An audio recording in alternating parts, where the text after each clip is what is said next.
කොළ පාටට ආදරෙයි.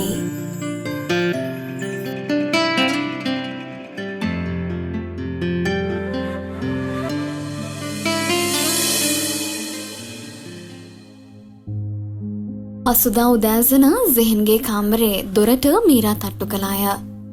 අයියා දොර අරින්නකෝ අයියා. ජෙහෙන් නිදිමතේ මැදෙන් බැසවිත් දොර විවෘත කර නැවතත් එහෙම මැදට වැටුණි.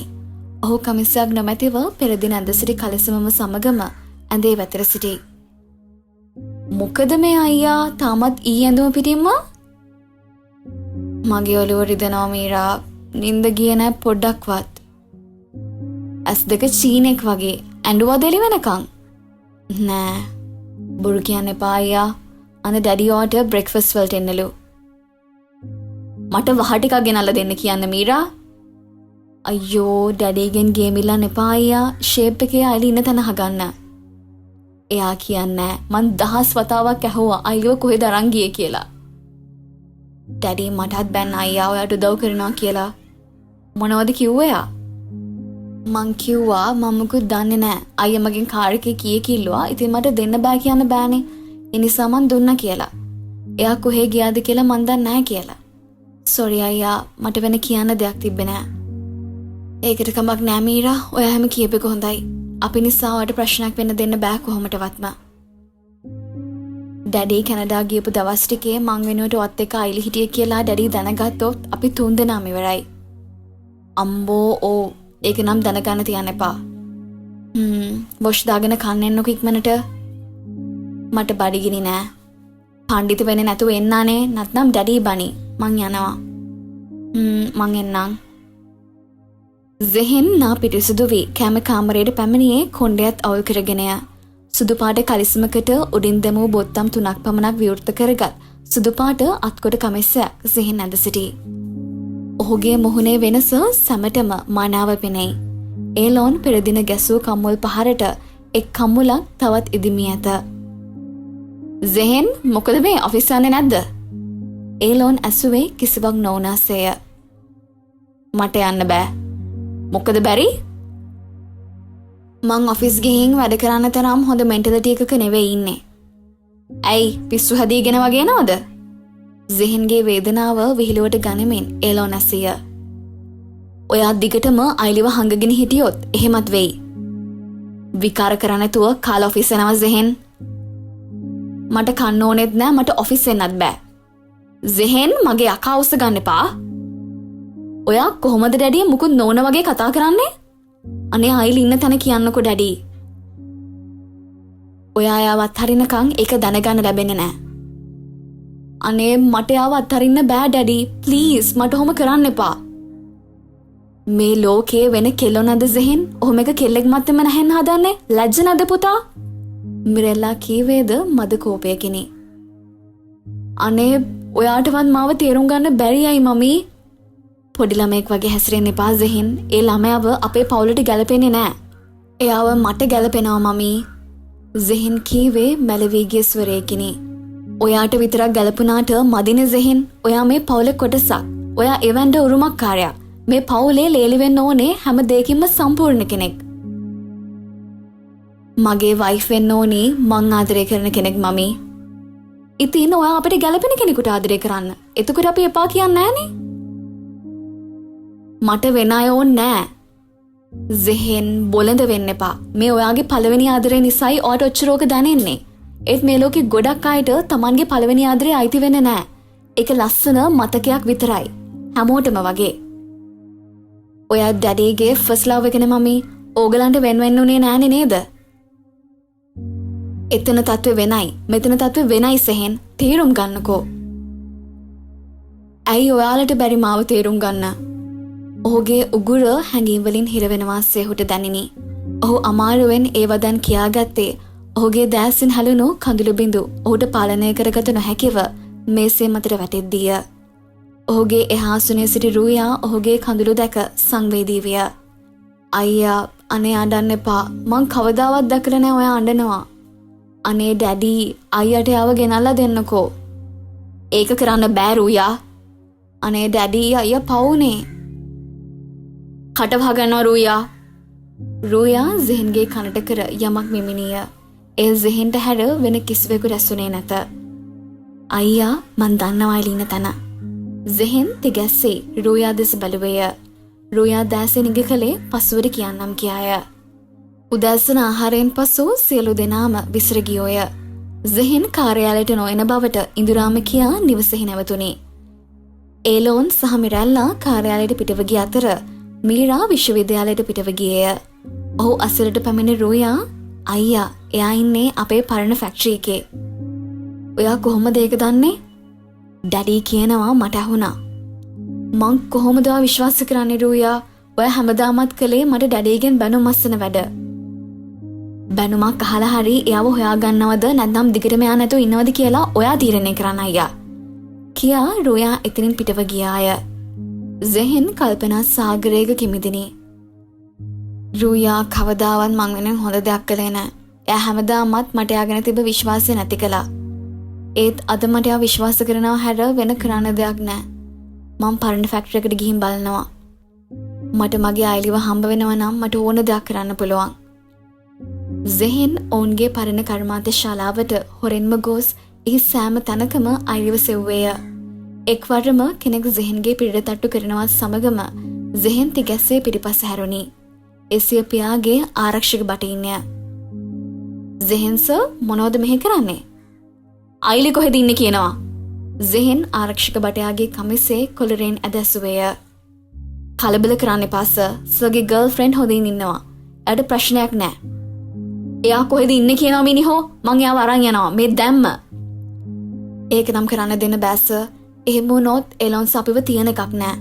සර් ගිහින් එලොන්ස් එක කතා කරලා ප්‍රශ්න විසඳ ගන්න. එතකොට එයාව රිලීස් කරයි. අයිලි කොහෙද ඉන්නේ කියනවා. ජෙහෙන් මොර දෙන්නට විය. මේ ඉන්න සර්. ආරක්ෂක බටයා එහි ඇති තිරයකින් අයිලි සිඩ්නා ස්ථානයේ CCTV දර්ශන ජෙහෙන්ට පෙන්විය. කුඩා කාමරයක් ඇතුලේ තිබූ කුඩා ඇඳක් මත අයිලි වාඩි වී දණහිස් වටා සිය දෑත් දමාගෙන හඬමින් සිටි. ඒ දුටු ජෙහෙන්ට දරා ගන්නට නොහැකි විය. මට එතනට යන්න දෙනවා අයිසේ. මං කලබල කරන්නේ නැහැ ප්ලීස්. ඒලොන්ස් දැනගත්තොත් අපිත් ඉවරයි. හරි කමක් නැහැ. ගිහින් බලලෙන්න. හැබැයි එකක් ජෙහෙන් සර්. ඔයා එයාව අරන් යන්න හැදුවොත් අපිට ඔයාව අපේ බොස්ගේ පුතා කියලා අමතක කරන්න වෙයි. හරි අයිසේ. ආරක්ෂකයින් ජෙහෙන්ව අයිලි සිටි කාමරයට ගෙන ගියේය. ජෙහෙන්ව දුටු සැනින් අයිලි නැගිට ඇවිත් ඔහුව වැළඳගෙන හඬන්නට පටන් ගත්තාය. ජෙහෙන් අඩන්න එපා අයිලි මං ආවනේ. ඔවුන් වැළඳ ගනිමින් සිප ගනිමින් මොහොතක් ගත කළේ ආරක්ෂකයින් බලා සිටියදීමය. ජෙහෙන් සර් දැන් යන්න ප්ලීස්. ගිහින් එලොන්ස් එක කතා කරලා ප්‍රශ්න විසඳ ගන්න. ඔයා එලොන්ස්ගෙන් ගේම ඉල්ලුවොත් මේ ප්‍රශ්න මීට වඩා දරුණු වෙයි. ඒ නිසා හොඳම දේ එලොන්ස්ව ෂේප් කරගන්න එක. මේ මැඩම්ට අපෙන් කිසි කරදරයක් වෙන්නේ නැහැ සර්. ඒකට බය වෙන්න එපා. ආරක්ෂකයින්ගේ වදනසා ජෙහෙන් නැවතත් සිය පියා හමු වී කතා කිරීමට තීරණය කළේය. අයිලි මං ඩැඩිව හම්බ වෙලා එන්නම්. මං ආයෙත් එනවා. මං එනකන් ඉන්න. බය නැතුව ඉන්න. මං ඔයාට ආදරේ අයිලි. මාත් ආදරේ. අනේ ඔයා එනව නේද ජෙහෙන්? ඔව් මැනික මං එනවා. ජෙහෙන් අයිලිව නැවත වරක් වැළඳගෙන ඇගේ නළලත මත හාදුවක් තබා පිටව ගියේය. එවැන්ඩර් පවුලට අයිති පෞද්ගලික විලා එකක් තුළ ජෙහෙන් සහ ඒලොන් අතර සාමකාමී සාකච්ඡාවක් ආරම්භ වී තිබුණි. ජෙහෙන්ගේ පියා සැප පහසු පුටුවක් මත වාඩි වී සිටියේය. ඔහුගේ මුහුණේ ඉරියව් කියවිය නොහැකිය. එහෙත් ඒ නොසන්සුන් බවක් පෙනෙයි. ජෙහෙන් අතිශයින්ම නොසන්සුන්ය. වේගෙන් හුස්ම ගනී. එහෙත් සිය පියාගේ දැස් දෙස තීව්‍රව බලා සිටී. පියාට ඉදිරියෙන් මදක් දුරින් තිබෙන පුටුවක වාඩි වී සිටී. මෙම ස්ථානයේ දීප්තිමත් ආලෝකයක් නැත. අඳුරු ස්වභාවයකින් යුත් විදුලි පහන් දල්වා තිබේ. ඒලොන් සංසුන්ව කතාව ආරම්භිය. ජෙහෙන් ඒලොන් සිය හඬ අවදි කළේ දෑත් බැඳ ගනිමිනි. ඔයාට අයිලිත් එක්ක තියෙන දේ ඔය සම්බන්ධේ මෙතනින් නවතින්න ඕනේ ජෙහෙන්. ඔයා මගේ පුතා. ඔයාගේ මම මොනවද බලාපොරොත්තු වෙන්නේ කියලා ඔයා දන්නවා. අයිලේ අපේ එවැන්ඩර් ලෝකෙට අයිති නෑ. එයාවත් හරින්න. ඔයාට ගැළපෙන කෙනෙක් මං හොයලා දෙන්නම්. ඉවසීමේ සීමාපසු ජෙහෙන් වාඩි වී සිටි අසුනෙන් කෝපාන්විතව නැගිට සිට පියාට ශබ්ද නගා කතා කළේය. මං කවදාවත් අයිලිව අත්හරින්නේ නෑ. ඔයා වෙනුවෙන්වත් කවුරු වෙනුවෙන්වත්. ජෙහෙන් කීවේ සිය පියාට ළඟ වී ඔහුගේ දැස් දෙස බලාගෙනය. ඔයාට මාත් එක්ක යුද්ධ කරන්න දෝනේ ජෙහෙන්. එහෙනම් කරලා බලනවා. ඒලොන් කීවේද කෝපයෙන්ය. මං ආදරය කරන කෙනාව තිරණය කරන්න මට ඔයාගේ අවසර ඕනේ නෑ ඩැඩි. හැමදාමත් මං හිරිය ඔයාට ඕන විදිහට. ඔයා කැමති විදිහට. ඇයි මට මේකවත් කරන්න දෙන්නේ නැත ඩැඩි මං කැමති විදිහට? මට බෑ තවත් ඔයාගේ රූකඩයක් වගේ ඉන්න. මගේ ජීවිතේ විනාශ කරන්න හදන්න එපා ඩැඩි. මට වෙන කවුරුත් ඕනේ නෑ. මට ඕනේ අයිලිව විතරයි. ජෙහෙන් ආවේගයෙන් කියවගෙන යද්දී ඒලොන් මද සිනහාවක් මුවග රඳවාගෙන ජෙහෙන් දෙස බලා සිටියේ. ෂණිකව ඔහුගේ කට වස්සා දැමිය හැකි යන බෑමකින්ය. ගොඩක් කියව නේද තමුන්? කෙල්ලෙක් නිසා වීරෙක් වුණාදා තමුන්ට ඔය කියපුවට පසුතැවෙන්න වෙයි ජෙහෙන්. ඉන්පසු ඒලොන් පුටුවෙන් නැගිට ජෙහෙන් ඉදිරියට පැමිණ සිය අතෙහි තිබූ ජංගම දුරකථනයෙන් සජීවී වීඩියෝ දර්ශනයක් ජෙහෙන්ට පෙන්විය. ඒ දුටු ජෙහෙන් ගල්ගැසුණි. ඔහුගේ හදවත නතර වන්නට විය. අයිලි තිරේ සිටියේ අයිලිය. අඳුර වූ ආලෝකයක් ඇති පරණ ගබඩා සංකීර්ණයක පුටුවක් මත අයිලිව බැඳ දමා තිබුණි. ඇයගේ කටද රෙදි පටයකින් බැඳ තිබුණි. ඇයවට කළු ඇඳගත් උසමහත රැවුල්වවාගත් රෞද්‍ර පෙනුමක් ඇති පිරිමින් කිහිප දෙනෙක් විය. ඉන් එක් අයෙක් අයිලිගේ නළල කෙළවරට පිස්තෝලයක් තබාගෙන සිටි. අයිලිගේ නළලින් දාහේද දැස්වලින් කඳුලලිද වැහෙයි. එහෙත් ඇය සිය කඳුළු නවත්වාගෙන ශක්තිමත්ව සිටීමට අසාර්ථක උත්සාහයක් යෙදෙන බව ජෙහෙන්ට පෙනිනි. ජෙහෙන්ගේ හදවත කඩා වැටුණි. What the hell is this daddy? ඒලොන් හයියෙන් සිනහ වෙන්නට පටන් ගත්ත. මං කිව්වනේ ජෙහෙන් තමුන්ට පසුතැවෙන්න වෙයි කියලා. ඒලොන්ගේ සිනහ ඉදිරියේ ජෙහෙන්ගේ නිර්භීතකම සුණු විසුණු විය. මන්ද ඒලොන් මේ ලෙස සිනහ වෙන්නේ ඔහුට අතිශය දරුණු සිතුවිලි ආවිත බව ජෙහෙන් හොඳින්ම දනේ. ඒලොන් මේ තමාව බය කිරීමට නොව ඇත්තටම කිරීමට සූදානම් බව ජෙහෙන් දනේ. ජෙහෙන් බෙදුණු ස්වරයකින් ඒලොන් නැමතිය. ඩැඩි ප්ලීස් ඕක නවත්තන්න. එයාට කරදරයක් කරන්න එපා. ඩැඩි ප්ලීස් එයාට යන්න දෙන්න. Please daddy.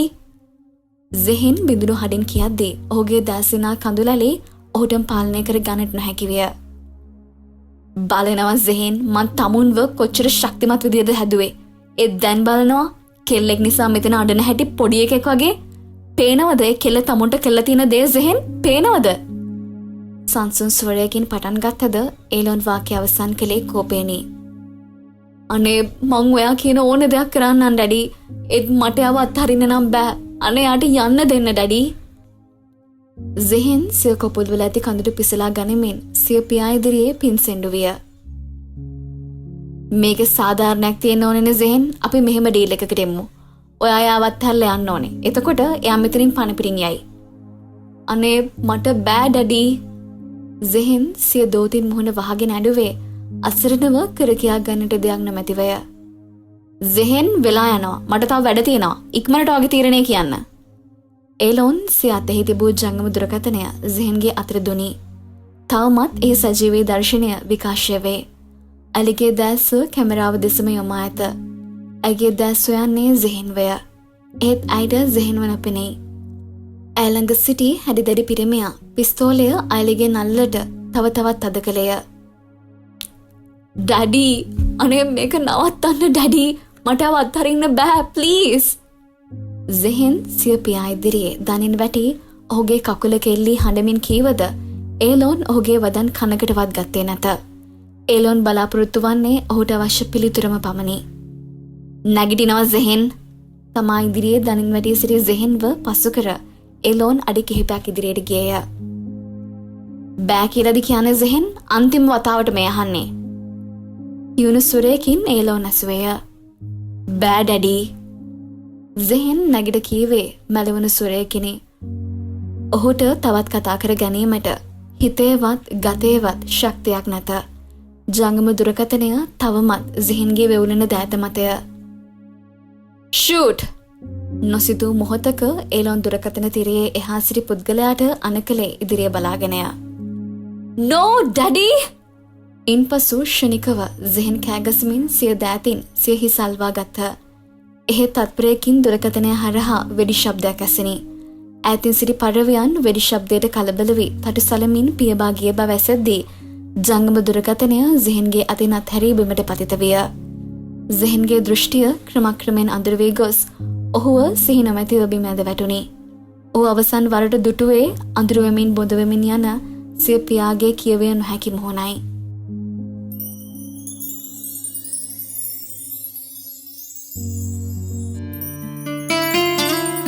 කොළ පාටට ආදරෙයි.